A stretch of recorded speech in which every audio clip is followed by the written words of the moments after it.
Olá, é um prazer receber você aqui no Devocional 2024 e o Milk dando um oi para todos vocês. Vamos neste momento de Provérbios até 4 ao 7, esses capítulos que nos trazem ensinamentos como segredo do sucesso, sexo, finanças e preguiça e recado aos que vivem no adultério. É forte, hein?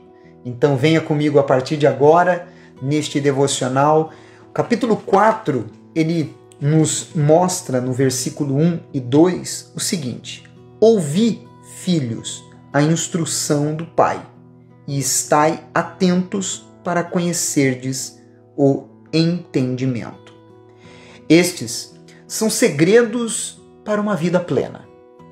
Quem se dispõe a praticar isso tem êxito, mas requer esforço, dedicação e propósito. O versículo 3 ao 5, ele entra num assunto muito interessante.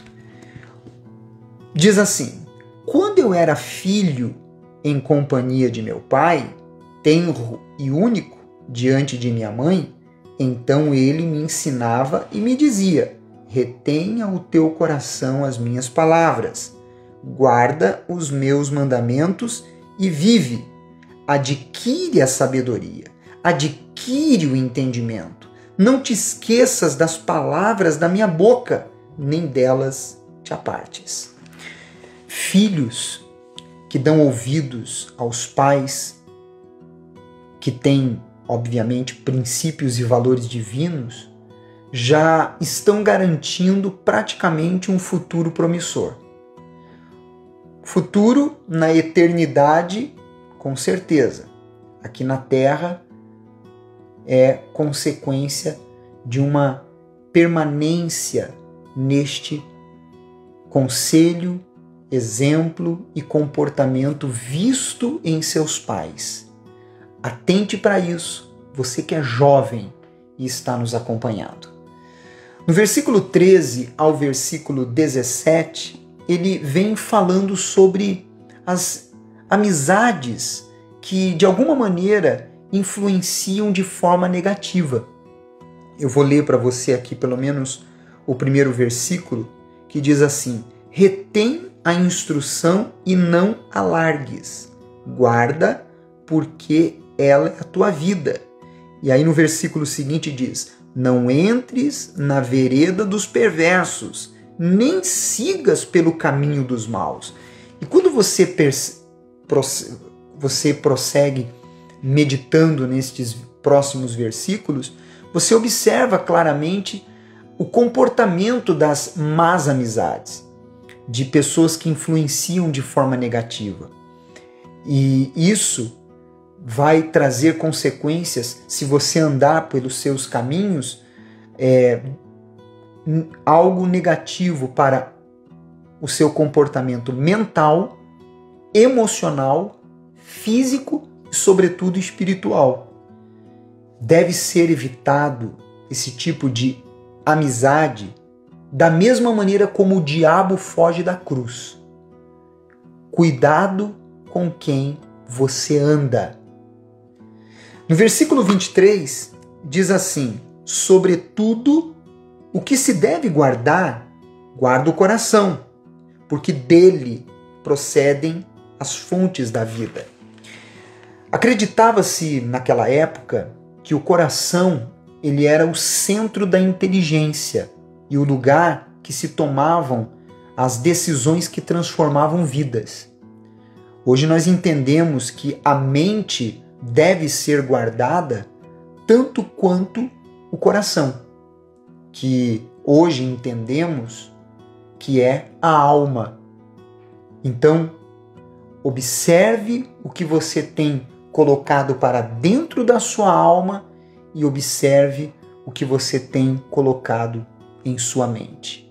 Aquilo que você coloca em sua mente e em sua alma replicará no seu comportamento e, sobretudo, vai definir o futuro de cada um de nós. Versículo 25 é algo surpreendente. Olha o que diz: os teus olhos olhem direito e as tuas pálpebras diretamente diante de ti. Os vencedores seguem à risca essa orientação. Olhar direito e em frente.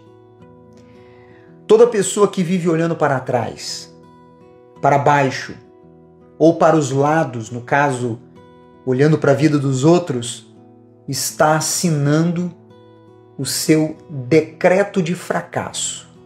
Atente para onde você tem colocado os teus olhos, porque vai definir a sua vida e quem você será. O versículo 26 e o 27, ele finaliza este capítulo dizendo assim: pondera a vereda de teus pés, e todos os teus caminhos sejam retos. Não declines nem para a direita e nem para a esquerda. Retira o teu pé do mal. Ao observarmos nossos passos, nós nos tornamos pessoas cautelosas, focadas em nossos objetivos, nada nos distrai e por isso chegamos onde Deus quer que cheguemos. Atente para isso. No capítulo 5, versículo 1 e 2, ele fala sobre o seguinte assunto: filho meu, atende à minha sabedoria, à minha inteligência, inclina os ouvidos, para que conserves a discrição e os seus lábios guardem o conhecimento. Ele fala sobre a pessoa ser uma pessoa que ela tem discrição naquilo que ela fala. Pessoas discretas, elas têm mais probabilidade de sucesso. Você sabia disso? Elas sabem guardar os seus segredos, os seus sonhos e os seus objetivos, até que eles se realizem. E quando eles se realizam, as pessoas ao seu redor ficam perplexas. Essa é a maior e melhor forma de você testemunhar, de fato, que você é um vencedor. No capítulo 5, ainda, do versículo 3 ao versículo 12, ele entra num assunto muito profundo falando sobre adultério.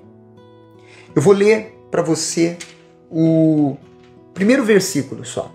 Depois você lê toda a sequência. Porque os lábios da mulher adúltera destilam favos de mel, e as suas palavras são mais suaves do que o azeite. Em primeiro lugar, essa conduta do adultério viola o padrão estabelecido por Deus, que está em Êxodo, por exemplo, capítulo 20, versículo 14. Em segundo lugar, suas consequências são devastadoras. É algo atrativo e torturante.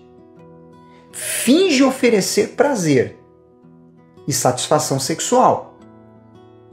O sigilo, a maquinação, a natureza daquilo que é proibido só parecem aumentar a irresistível atração.